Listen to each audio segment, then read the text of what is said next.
বিসমিল্লাহির রহমানির রহিম। আমি শারমিন আক্তার, প্রভাষক ইতিহাস, পল্লবী মহিলা ডিগ্রি কলেজ থেকে আয়োজিত।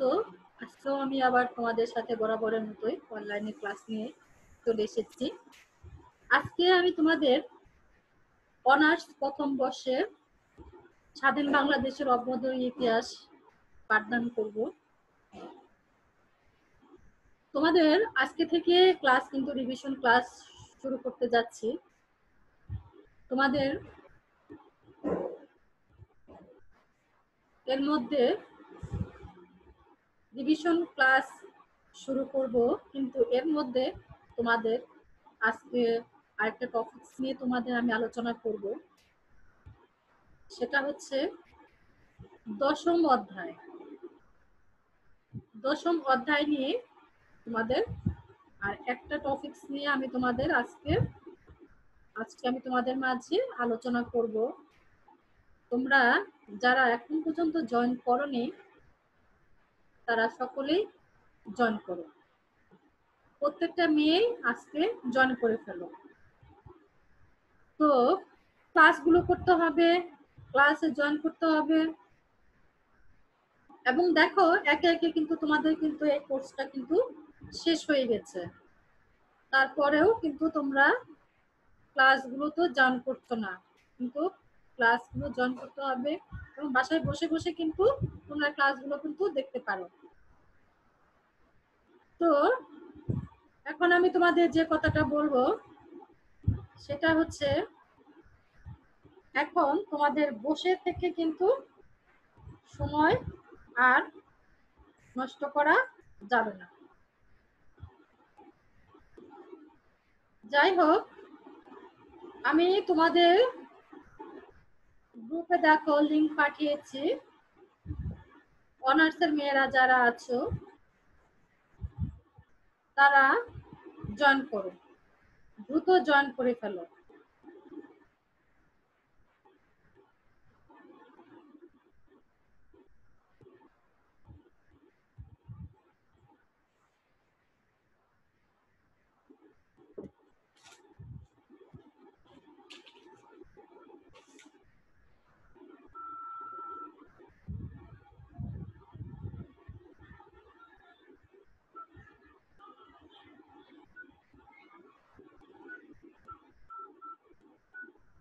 আজকে আমি তোমাদের দশম অধ্যায় আজকে আমি তোমাদের শেষ করে দেব। এরপরের থেকে তোমাদের রিভিশন ক্লাস শুরু হবে। তো তোমরা নেটে অনেকের সমস্যা হচ্ছে, বারবার আটকে ধরছে। এখন তোমাদের আমি আজকে তোমাদের দশম অধ্যায়টা শেষ করে দেব। যেহেতু আজকে দশম অধ্যায়টা শেষ করে দেব, তাহলে সবাইকে কিন্তু আজকে জয়েন করতে হবে। আচ্ছা দেখো, দশম অধ্যায় আজকে তোমাদের লাস্ট যে কোশ্চেনটা নিয়ে আজকে আমি আলোচনা করব সেটা দেখো।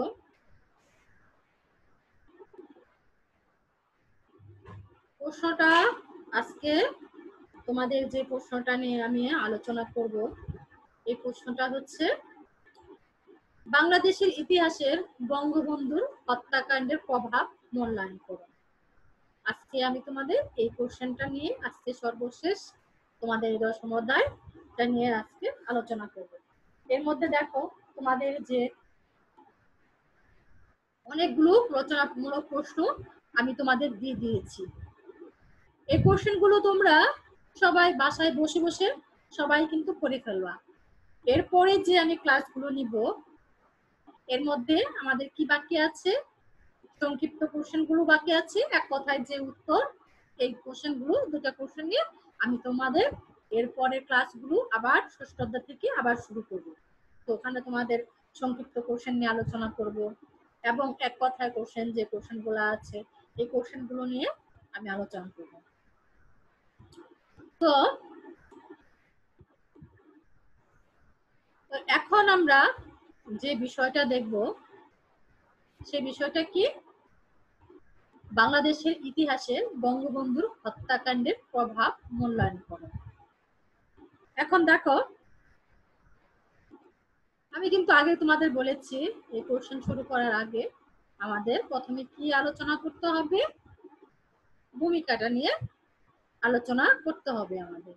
এখন দেখো ভূমিকাটা আমরা কিভাবে সাজাতে পারি এই বিষয়টা আমি শুধু জাস্ট তোমাদের একটু ধারণা দিয়ে দিচ্ছি। দেখো এমোশনগুলো তোমরা পারলে তোমরা খাতায় লিখে রাখো, আমি তোমাদেরকে সমস্ত কিছুই ধারণা দিচ্ছি। দেখো 1975 সালে 15ই আগস্ট বাংলাদেশের এই রাজনৈতিক ইতিহাসে একটি বিশেষ গুরুত্বপূর্ণ ও একটি স্মরণীয় ও দুঃখজনক দিন। 1975 সাল 15ই আগস্ট, এটা কি বাংলার যে রাজনৈতিক যে ইতিহাস ছিল এটা কিন্তু খুবই একটি গুরুত্বপূর্ণ বিষয় এবং এটা কি ছিল একটি স্মরণীয় এবং বাঙালিদের জন্য এটা কি দুঃখজনক দুঃখজনক একটা এটা দিন ছিল।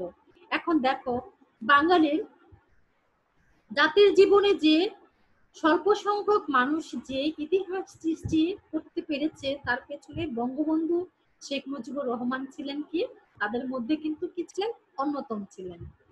যে এই দেখো যে এই স্বল্প সংখ্যক যে বাঙালির যে জাতির জীবনে যে স্বল্প সংখ্যক যে মানুষ ইতিহাস সৃষ্টি করতে পেরেছে তার মধ্যে কিন্তু বঙ্গবন্ধু শেখ মুজিবুর রহমান ছিল কি তাদের মধ্যে কিন্তু অন্যরকম ছিলেন।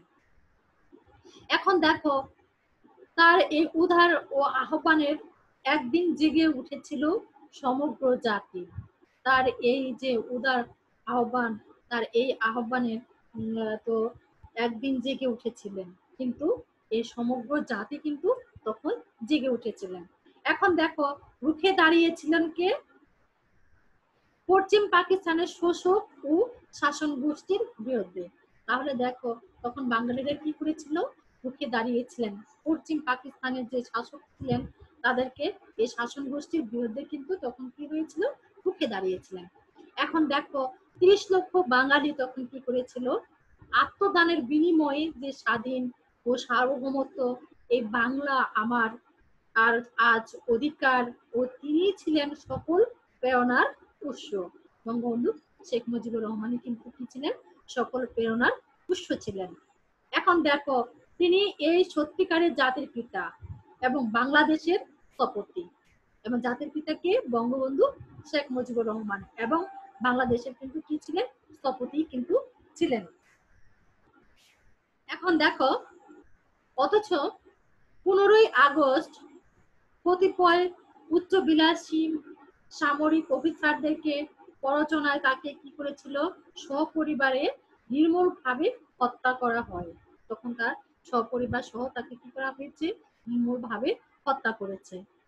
এবং বঙ্গবন্ধুকে সপরিবারে হত্যা করার কেবলমাত্র একজন বা কিছু ব্যক্তিকে হত্যা করা ছিল না, সেই হত্যাকাণ্ডের উদ্যোগ ছিলেন একটি আদর্শকে হত্যা করা।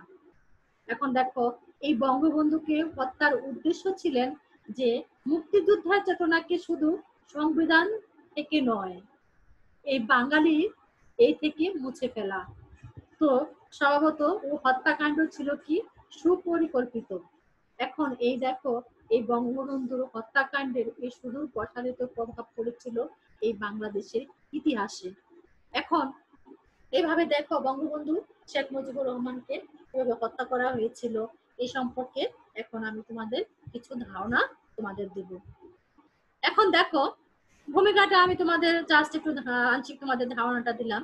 এখন আমি তোমাদের কিছু পয়েন্ট বলবো এবং কিছু পয়েন্ট আমি তোমাদের লিখে দিয়েছি এবং এই পয়েন্টগুলো নিয়ে তোমাদের একটু একটু করে সমস্ত কিছু তোমাদের আজকে ধারণাটা দেব। এখন দেখো প্রথম যে পয়েন্ট আমরা দেখব সেটা হচ্ছে সামরিক শাসন জারি। সামরিক শাসন কিভাবে জারি করা হয়েছিল? দেখো বঙ্গবন্ধুর এই হত্যাকাণ্ডের তাৎক্ষণিক প্রভাব পড়েছিল রাজনৈতিক ক্ষেত্রে। তাহলে এই প্রভাবটা কোথায় পড়েছিল? রাজনৈতিক ক্ষেত্রে প্রভাব পড়েছিল।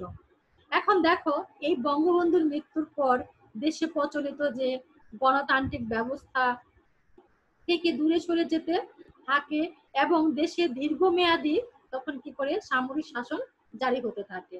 তখন কি করে সমাজে দীর্ঘমেয়াদী ভাবে তখন সামরিক শাসন জারি করে। তারপর দেখো একের পর এক তখন সামরিক ব্যক্তিত্ব ক্ষমতা তখন কি করেছে গ্রহণ করেছে। তখন একের পর এক কি করেছে সামরিক ব্যক্তিত্ব গ্রহণ করেছে।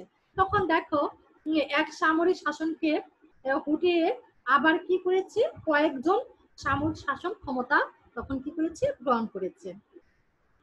এখন দেখো এভাবে তখন কি করলো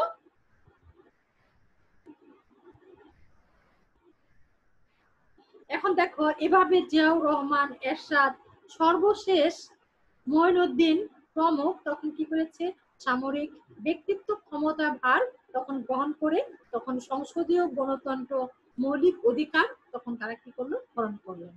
তখন এখন দেখো আর এইসব সম্ভব হয়েছে বঙ্গবন্ধুর হত্যার মাধ্যমে। এখন দেখো সামরিক শাসন জারি সম্পর্কে কিন্তু আমরা অনেকটুকুই বুঝে ফেললাম। এখন আমরা যে পয়েন্টটা দেখব সেটা হচ্ছে বাকশালের পতন। দেখো দ্বিতীয় যে পয়েন্টটা আমি এখন তোমাদের সামনে তুলে ধরবো সেটা হচ্ছে বাকশালের পতন। দেখো বাকশালের পতনটা কিভাবে হয়েছিল 1975 সালে।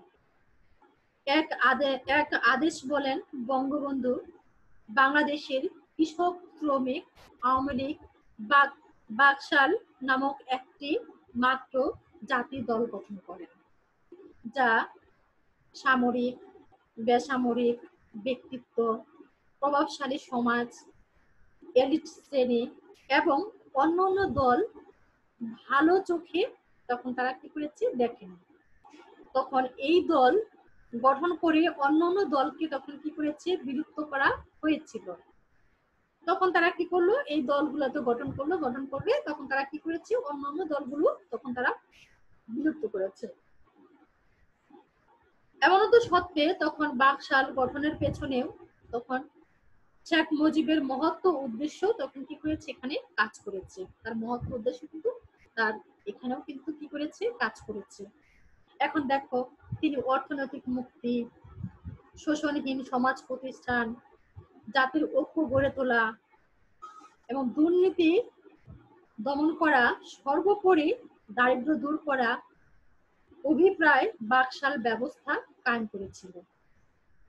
এখন দেখো এর ফলাফল তখন কি করেছে আশাব্যঞ্জক হিসেবে দেখা যাচ্ছিল। তখন 1975 সাল 15ই আগস্ট বঙ্গবন্ধু শেখ মুজিবুর রহমানকে হত্যার সাথে সাথে তখন কি করলো এই বাকশাল সরকারকে পতন ঘটে।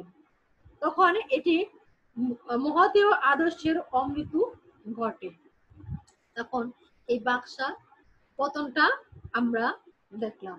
এভাবে তোমাদের মাঝে আমি জাস্ট কিছু কিছু আলোচনা করে তোমাদের আমি বুঝিয়ে দেওয়ার চেষ্টা করছি যে তোমরা অন্তত পক্ষে প্রত্যেকটা পয়েন্টে কিছু ধারণাটা তোমাদের যেন থাকে এবং পয়েন্টের ধারণাগুলো থাকলে তোমরা কিছু লিখতে পারবে এবং প্রত্যেকটা পয়েন্টে অবশ্যই তোমাদের ধারণা থাকতে হবে। আজকে দেখো তোমাদের এখানে অনেকগুলো পয়েন্ট নিয়ে আজকে আমি আলোচনা করব এবং প্রত্যেকটা পয়েন্টেরই তোমাদের একটু একটু করে ধারণাটা প্রত্যেকটা পয়েন্টে আমি তোমাদের আজকে দিয়ে দিব। দেখো 3 নম্বরের পয়েন্ট নিয়ে আমি এখন তোমাদের মাঝে আলোচনা করব। দেখো মৌলবাদের উত্থান, মৌলবাদের কিভাবে উত্থান হয়েছিল।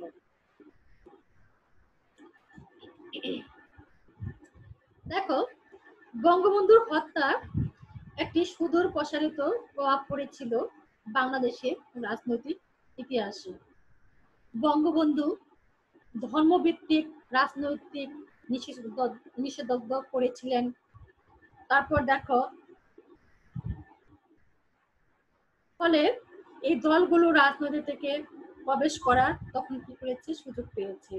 ধীরে ধীরে যে রাজনৈতিক মৌলবাদের তখন কি করেছে উত্থান ঘটেছে, যার ধর্মীয় অনুভূতি কাজে লাগিয়ে তারা জনসমর্থনকে আদায় করার চেষ্টা এখনো সক্রিয় আছে।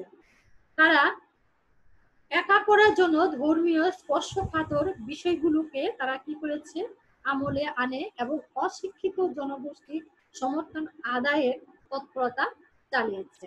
তাহলে কি মৌলিক উত্থানটা আমরা দেখলাম। এখন আমরা দেখব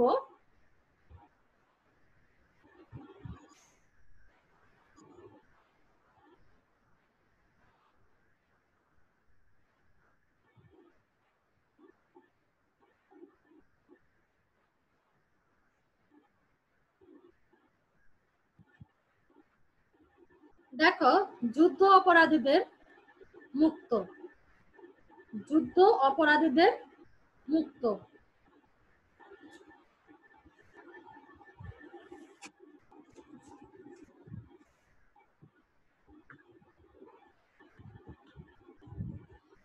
দেখো 4 নম্বরে যে পয়েন্টটা, যুদ্ধ অপরাধীদের মুক্ত। বঙ্গবন্ধু সরকার যুদ্ধ অপরাধীদের বিচার করার জন্য 1972 সালে বাংলাদেশের দালাল বিষয়ে ট্রাইব্যুনাল অধ্যাদেশে 1972 সালে তখন কি করেছে, জারি করেছে। তার আমলে বিচার কার্য শুরু হয়।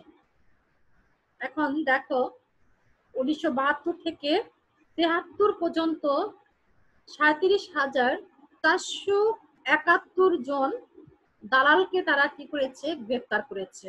তাহলে কতজন দালালকে গ্রেফতার করেছে? 37,471। তার মধ্যে 75 জন দালালকে দণ্ডিত হয়। আর 1973 সালে তখন বঙ্গবন্ধু সাধারণত ক্ষমতা ঘোষণা করলেও তিনি তখন দেখো 1773 সালে বঙ্গবন্ধুকে সাধারণত ক্ষমতা ঘোষণা করলেও তিনি কি করেছে, তিনি গ্রেফতার করা হয়েছে। তারপর দেখো তার মধ্যে 75 জনকে কি করেছে, দালাল দণ্ডিত করেছে।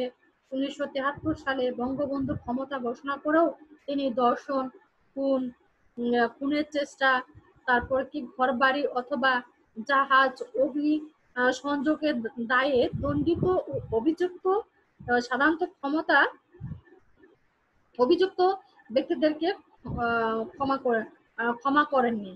তো ক্ষমার অযোগ্য এরকম 11,000 ব্যক্তিকে কি করা হয়েছে, আটক ছিলেন।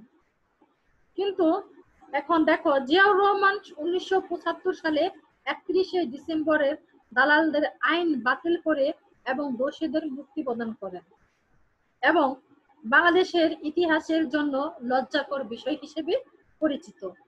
এখন দেখো এই যুদ্ধ অপরাধের মুক্তি সম্পর্কে এখন আমরা এটা জাস্ট তোমাদের একটু ধারণা তোমাদের দিলাম। এখান থেকে আমি যেটুকু কথা বললাম অবশ্য তোমাদের বোঝার কথা। এখন দেখো সংবিধানের মূলনীতির পরিবর্তন। সংবিধানের মূলনীতি পরিবর্তনটা এখন আমরা দেখব। দেখো বঙ্গবন্ধুর হত্যার মারাত্মক প্রভাব পড়েছিল সংবিধানের উপর। এখন তার মৃত্যুর পর জিয়াউর রহমান সামরিক বিধির মাধ্যমে মুক্তিযুদ্ধের চেতনার প্রতীক 1972 সালে সংবিধানের 4 মূলনীতি যথা জাতীয়তাবাদ, সমাজতন্ত্র, গণতন্ত্র ও দর্শন নিরপেক্ষতার এই অমূল্য পরিবর্তন সাধন করেন। বাঙালির এই জাতীয়তাবাদের বাংলাদেশি জাতীয়তাবাদের পরিবর্তন করা হয়। ধর্ম নিরপেক্ষতার স্থলে সর্বশক্তিমান আল্লাহর উপরে পূর্ণ আস্থা ও বিশ্বাসের কথা সঞ্চয় করা হয়। সমাজতন্ত্রের অর্থনৈতিক ও সামাজিক ন্যায় বিচারের কথাগুলোকে প্রতিস্থাপিত হয়। অষ্টম সংসদের মাধ্যমে এই ইসলাম ধর্ম রাষ্ট্র ধর্ম হিসেবে ঘোষণা করা হয়। এই অষ্টম সংশোধনের মাধ্যমে তখন কি করা হয়েছে, এই রাষ্ট্র ইসলাম ধর্ম হিসেবে ঘোষণা করা হয়েছে। এখন দেখো সংবিধানের মূলনীতি পরিবর্তনটা আমরা দেখলাম। এখন আমরা দেখব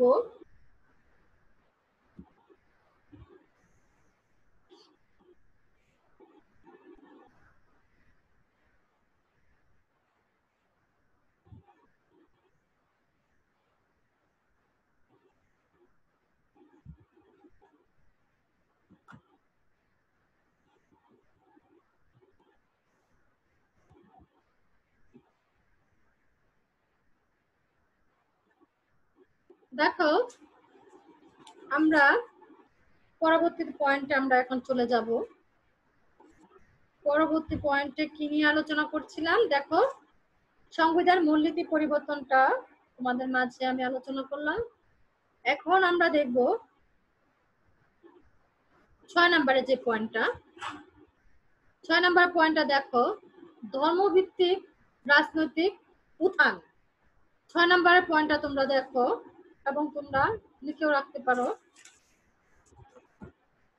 6 নম্বরে বলেছে ধর্মভিত্তিক রাজনৈতিক উত্থান। উত্থানটা কিভাবে হয়েছিল? যখন বঙ্গবন্ধু সময়কালে এই ধর্মভিত্তিক রাজনৈতিক নিষিদ্ধ ঘোষণা করা হয়েছিল, বঙ্গবন্ধুর মৃত্যুর পর পুনরায় এই ধর্মভিত্তিক রাজনৈতিক কি হয়েছে? উত্থান ঘটেছে। পরবর্তীতে সরকার ধর্মভিত্তিক ও রাজনৈতিক দলের যে আত্মপ্রকাশ, এই সংগঠন সুযোগ দিয়েছেন। ফলে জামায়াতে ইসলাম সহ অন্যান্য ধর্মভিত্তিক দলগুলোকে আত্মপ্রকাশ করার সুযোগ পায় এবং আরো অসংখ্য ধর্মভিত্তিক তখন কি করেছে এই রাজনৈতিক দল ও জোটের উন্মোচন হতে থাকে। এখন দেখো এভাবে যে সংবিধান যে নিষিদ্ধ দেওয়া মুক্তিযোদ্ধার বিরোধী যে দলগুলো জামাতে ইসলাম, মুসলিম লীগ প্রভৃতি দলে তারা কি করেছে রাজনৈতিক করার যে অধিকার প্রদান করেন, বঙ্গবন্ধু আদর্শকে তা ধূলিসাৎ করে দিয়েছে। ঠিক আছে, এখন দেখো ধর্মভিত্তিক এই রাজনৈতিক উত্থানটা নিয়ে আমি আলোচনা করলাম। এখন দেখো 7 নম্বরের যে পয়েন্টটা,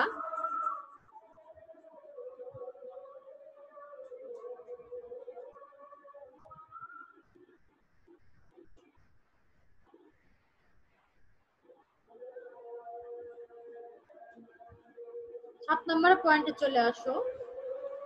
দেখো মুক্তিযুদ্ধের মুক্তিযুদ্ধের চেতনার দর্শন। দেখো মুক্তিযুদ্ধের চেতনা ধ্বংস কিভাবে হয়েছিল। দেখো বঙ্গবন্ধুকে যখন হত্যা করার পর থেকে এই মুক্তিযুদ্ধের এই স্বাধীনতা সংগ্রাম এই ইতিহাসের ঐতিহাসিককে তারা কি করেছে বিকৃত করা হয়েছে। এখন দেখো এই মুক্তিযুদ্ধ চেতনা মূল কুঠারাঘাত করা হয়। এই মুক্তিযুদ্ধের যে চেতনা ছিলেন তার উপরে কি করেছে কুঠারাঘাত করা হয়েছে। এই 21 বছরের মুক্তিযুদ্ধের এই স্বাধীনতা এই সংগ্রামে সুবিস্তার ও পটভূমি 23 বছর ব্যাপী তখন কি করেছে এই পাকিস্তানের উপনিবেশিকের শাসন ও শোষণের বিরুদ্ধে তখন এই সংগঠিত বিভিন্ন আন্দোলনের সংগ্রাম, রাজনৈতিক দিক, ছাত্র শিক্ষক, কৃষক শ্রমিক, বিভিন্ন পেশাজীবী তখন এই মানুষগুলো তখন প্রমুখ অপরিসীম আত্মত্যাগের যে সর্বোপরি শেষ মুজিব অন্যান্য অবদান, মুক্তিযুদ্ধের যে সংগঠন ও পরিচালনাকারী যে মুজিবনগর সরকার গৌরবময় ভূমিকা ও শত সহস্র ও বীরের তখন এই মুক্তিযোদ্ধাকে আত্মত্যাগ ও ৩০ লক্ষ শহীদের জীবনদান ও ৪ লক্ষ নারী সম্ভব হারিয়ে প্রভৃতি সবকিছু অস্বীকার করে মুক্তিযুদ্ধের এই স্বাধীনতা সংগ্রামকে ইতিহাসকে বিকৃত করা হয়েছিল। তাহলে এই মুক্তিযুদ্ধের চেতনা ধ্বংসটা আমরা এভাবে বলতে পারি। তারপর দেখো ৮ নম্বরে যে পয়েন্টটা,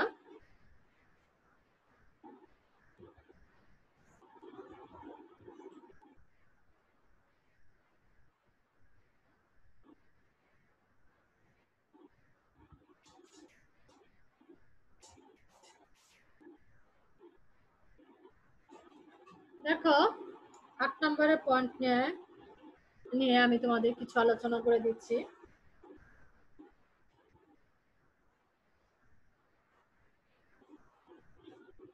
৮ নম্বরে কি বলেছে? যুদ্ধাপরাধীদের পুনর্বাসন।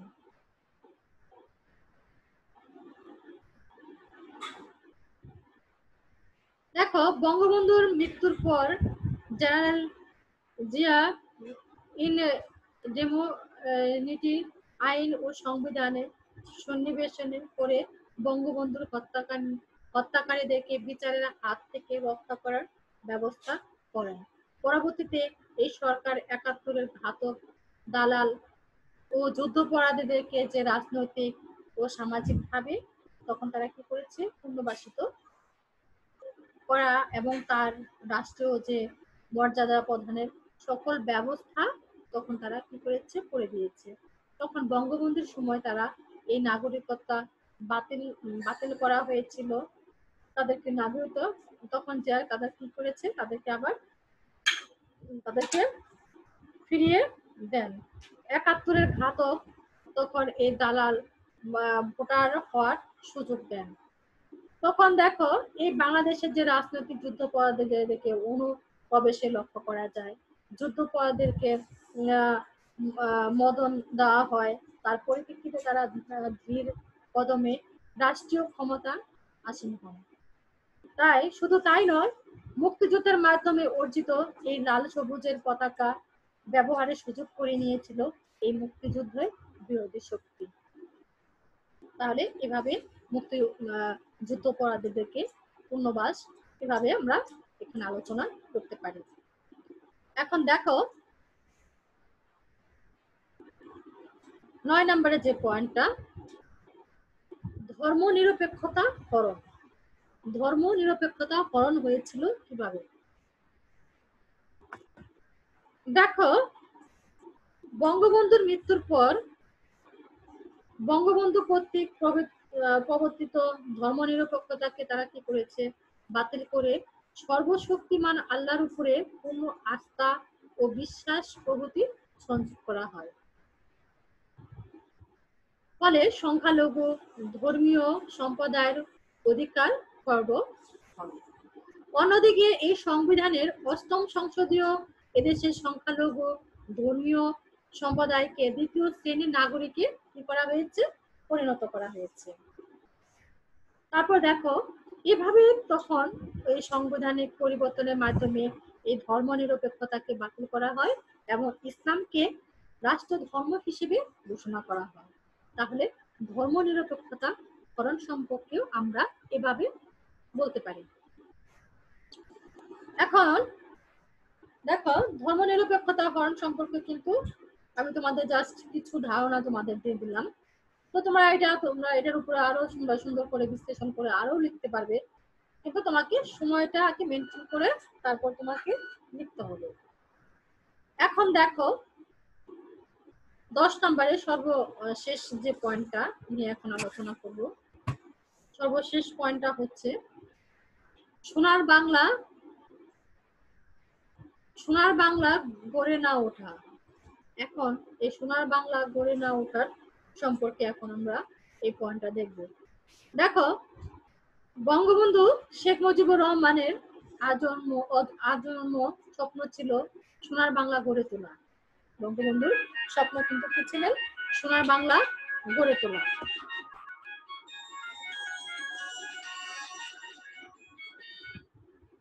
দেখো বঙ্গবন্ধুর কিন্তু কি ছিলেন, স্বপ্ন ছিলেন যে তারা কি করবে, সোনার বাংলা গড়ে তুলবে।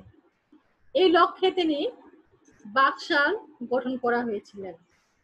তার লক্ষ্য ছিল কি, তার লক্ষ্য ছিল প্রশাসন, বিচার, অর্থ ব্যবস্থা, সমাজ ব্যবস্থা, দুর্নীতি দমন ও বেকারত্ব হ্রাস, নৈরাজ্য গুপ্ত হত্যা রোধ প্রভৃতির মাধ্যমে এই সমাজ ব্যবস্থা আমূল পরিবর্তন সাধন করা। আর এটা করা সম্ভব হয়েছিল, সোনার বাংলা গড়ে তোলার সম্ভব হতো। কিন্তু 1975 সালে বঙ্গবন্ধুর এই হত্যার পর তার স্বপ্ন আমৃত্যু ঘটে। তার এই নীতি, এই আদর্শ পদদলিত হতে থাকে। তখন দেখো এই বাকশাল তখন ব্যবস্থা তখন কি হয়েছিল, এভাবে পতন ঘটেছিল। ফলে এই সোনার বাংলা গঠন করা অসম্ভবপর হয়ে ওঠে।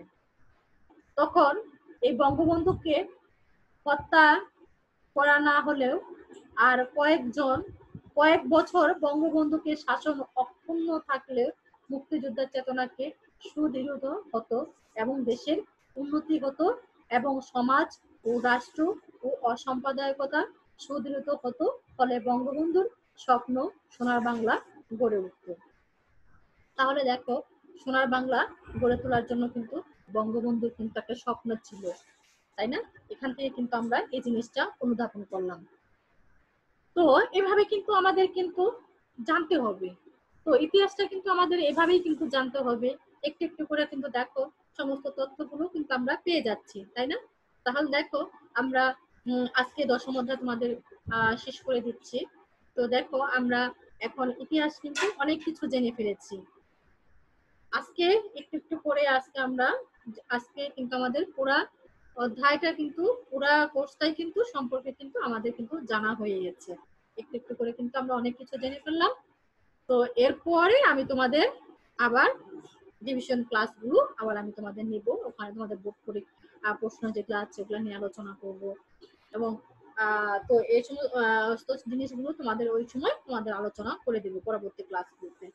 তো তারপরে দেখো এই কোশ্চেনগুলো যেহেতু আমরা এভাবে আলোচনা করে ফেললাম, এখন সর্বশেষ যে বিষয়টা উপসংখ্যাটা জানতে হবে, তাই না? উপসংখ্যাটা বলতে হবে।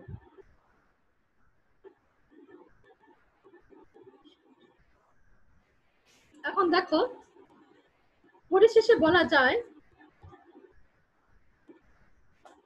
বাংলাদেশের ইতিহাসে এই বঙ্গবন্ধুর হত্যার প্রভাব ছিল কি অপরিসীম। এই বাংলাদেশের রাজনৈতিক ইতিহাস থেকে শুরু করে সামাজিক, অর্থনৈতিক, সাংস্কৃতিক প্রতিটি ক্ষেত্রেই এই বঙ্গবন্ধুর হত্যার প্রভাব ছিল কি বিদ্যমান। বঙ্গবন্ধুর এই হত্যার পর দেশে এই সাংবিধানিক পরিবর্তন হয়, সামাজিক শাসন ক্ষমতা অসীম হন ও ধর্মভিত্তিক রাজনৈতিক উত্থান ঘটে। তো যুদ্ধাপরাধীদের মুক্তি পেয়ে পুনর্বাসিত হন। তখন সর্বোপরি মুক্তিযোদ্ধার চেতনাকে আবৃত ঘটে। তাই বাংলাদেশের ইতিহাসে এই ঐতিহাসিক পরিপ্রেক্ষিতে বঙ্গবন্ধুর হত্যার প্রভাব এবং এক কথায় সুদূর প্রসারিত, এক কথায় নিঃসন্দেহ। তাহলে দেখো এই বঙ্গবন্ধুর হত্যাকাণ্ড সম্পর্কে আমি তোমাদেরকে কিছু ধারণা তোমাদের আমি আজকে দিলাম। তো এই ধারণাগুলো আমাদের প্রত্যেককেই জানা থাকতে হবে, জানতে হবে। প্রত্যেককে কিন্তু আমাদের এই সম্পর্কে কিন্তু আমাদেরকে কি করতে হবে, জানতে হবে। তাহলে দেখো যে বিষয়টা আমি তোমাদের বলতে চাচ্ছিলাম সেটা হচ্ছে আমি তোমাদের পরবর্তী ক্লাসগুলো আবার তোমাদেরকে এক কথায় উত্তর, যেখানে তোমাদের 10 নাম্বার এক কথায় উত্তরের গুলো, তো 10 নাম্বার সংক্ষিপ্ত উত্তরগুলোকে আছে ওখানে 20 নাম্বার 4 করে 5টা কোশ্চেন অ্যান্সার দিতে হয়। এই কোশ্চেনগুলো নিয়ে আমি তোমাদের আলোচনা করব। এখন এই পর্যন্ত তোমাদের কিন্তু 10 নাম্বারের মধ্যে কিন্তু 10 নাম্বার নিয়ে কিন্তু আলোচনা করলাম, বড় বড় প্রশ্নগুলো নিয়ে আলোচনা করেছি। বড় প্রশ্ন আলোচনা কিন্তু করা কিন্তু অলরেডি কিন্তু আজকে থেকে শেষ হয়ে গেল। পরবর্তী ক্লাসে আমি তোমাদের ওই সংক্ষিপ্ত প্রশ্ন, এক কথায় উত্তর, এই বিষয়গুলো নিয়ে তোমাদের আলোচনা করব। তো দেখো তোমাদের কিন্তু ক্লাস কিন্তু আমি কিন্তু তোমাদের একদম তোমাদের কোর্সটা কিন্তু শেষ করে দিলাম। এখন তোমাদের কি করতে হবে, বাসায় বসে বসে এই প্রশ্নগুলো সবগুলো তোমাদের সলভ করে ফেলতে হবে, কারণ এই কোশ্চেনগুলা কিন্তু তোমাদের কিন্তু পরীক্ষায় আসার মতো। এই রচনামূলক প্রশ্নগুলো দেখো অনেকগুলো কোশ্চেন এই পর্যন্ত আলোচনা করে ফেলেছে, অনেকগুলো কোশ্চেন আজকে কিন্তু তোমাদের এই পর্যন্ত কিন্তু অনেক কোশ্চেন কিন্তু আলোচনা করা হয়ে গেল। তো এগুলি তোমরা বাসায় বসে সবাই করে ফেলবা এবং তোমরা সবাই পড়বে এবং লিখবে, পড়বে এবং লিখবে। আর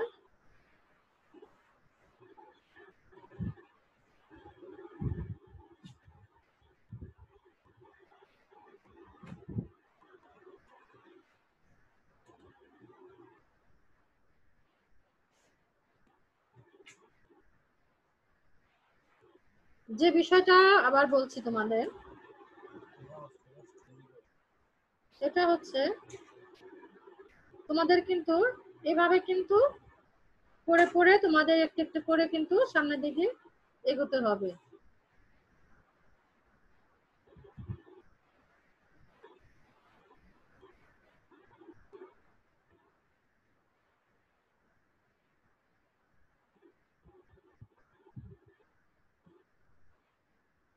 আচ্ছা, তাহলে আমি যে বিষয়টা আলোচনা করলাম আমরা আবার আরেকবার দেখি।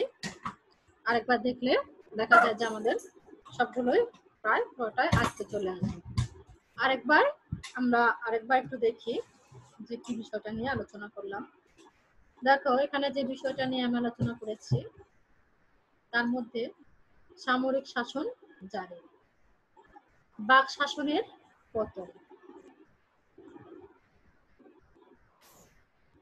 তারপর দেখো মৌলবাদের উত্থান, যুদ্ধ অপরাধীদের মুক্তি, আর হচ্ছে সংবিধানের মূলনীতি পরিবর্তন, আর ধর্মভিত্তিক ও রাজনৈতিক উত্থান, মুক্তিযুদ্ধের চেতনা ধ্বংস, যুদ্ধ যুদ্ধপরাধীদেরকে পুনর্বাসন, আর 9 নম্বরে যে পয়েন্টটা নিয়ে আলোচনা করেছিলাম ধর্মনিরপেক্ষতা হরণ, আর সর্বশেষ যে পয়েন্টটা ছিল সোনার বাংলা গড়ে না ওঠা। তাহলে এই 10টা পয়েন্ট নিয়ে আমি তোমাদের আজকে আলোচনা করলাম। তো এই 10টা পয়েন্ট অবশ্যই তোমরা প্রত্যেকটা মেয়ে দেখবে এবং প্রত্যেকটা মেয়ে এই 10টা পয়েন্ট তোমরা সুন্দর করে বাসায় করে করবে। আর যে কথা বলতে নিয়েছিলাম তোমাদের, পরবর্তী ক্লাসগুলো তোমাদের আবার শুরু হবে প্রথম থেকে। তোমাদের ওখানে সংক্ষিপ্ত এবং এক কথায় কোশ্চেন নিয়ে তোমাদের আলোচনা করব। তো আজকে আমি তোমাদের আর কথা বাড়াতে চাচ্ছি না। আজকে আমি তোমাদের ক্লাস এই পর্যন্তই শেষ করতে চাচ্ছি। তোমরা পরবর্তী ক্লাসগুলো তোমরা সুন্দর করে দেখো যে রিভিশন ক্লাসগুলো কিভাবে আমি নিচ্ছি, এবং এখানে কিন্তু পরবর্তী ক্লাসগুলোকে সব বোর্ডের প্রশ্ন নিয়ে কিন্তু আলোচনা করব, বোর্ডের প্রশ্নগুলো সলিউশন করব। তো এই ক্লাসগুলো কিন্তু তোমরা সবাই কিন্তু মনোযোগ দিয়ে ক্লাসগুলো করবে এবং সবাই কিন্তু এই ক্লাসগুলো দেখবে। তো আজকে আমি তোমাদের ক্লাস এই পর্যন্তই শেষ করছি।